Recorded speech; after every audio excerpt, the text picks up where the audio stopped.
This is called the Incidentals. What I miss most are the incidentals. Those tiny interactions you wouldn't normally mention.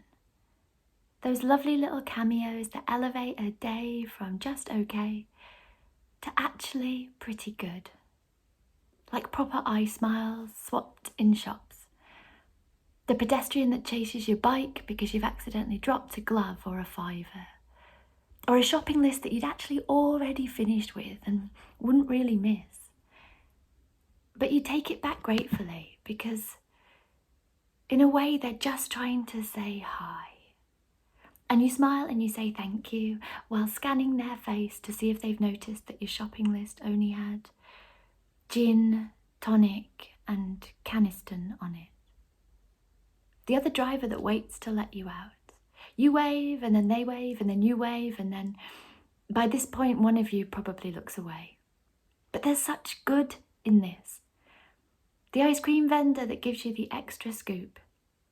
The bookshop person that lets you read until they close and then helps you find a book that you wouldn't normally have chosen. The bakery guy who does the Alan Partridge line that really makes you smile. The man in boots with the shoes you want. And the lady in Sainsbury's who lets you go through to the front. She grins as you pass and you like her hat and you think you've seen her before at a gig, but you don't tell her that because you don't really know her. But you like her face. And she reminds you of Olivia Colman and Pennies and the Moon. And that time you recreated the train spotting running scene down Princess Street with Pippa after school. The neighbour at 75 who takes in your parcels. That couple that picks you up when you come off your bike into the brambles. The woman who gives you tissues when you cry in Aldi. The woman who gives you tissues when you cry in Lidl. The woman who gives you tissues when you cry in the middle of a meeting because there is a scream so big trapped inside and you haven't been eating. The two men who are randomly playing clarinet in the car with the windows closed. The Lego shop man who lets you stand and hold Max Rebo for as long as you need to. That amazing coffee she made. And the lady who bought the house with the garden and gave you the wooden doll that she'd had when she was young.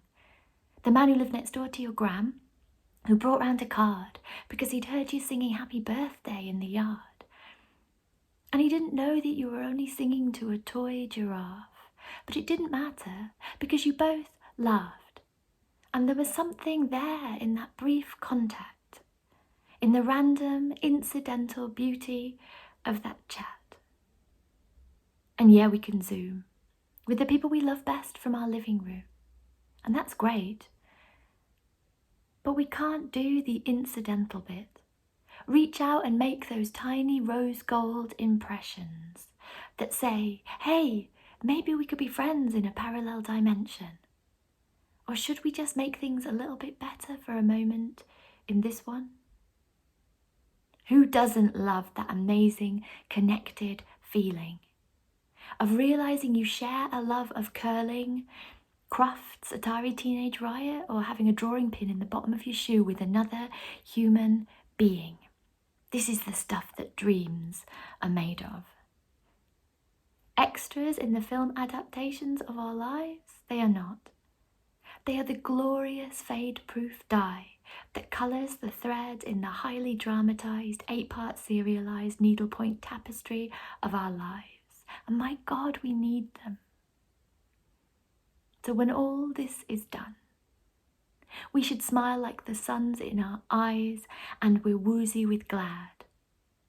Reunite lost cats with owners, hook forgotten sun hats on railings, take parcels in like anti-Santas, help people across roads they didn't know they want to cross, and make surprise birthday cakes for giraffes.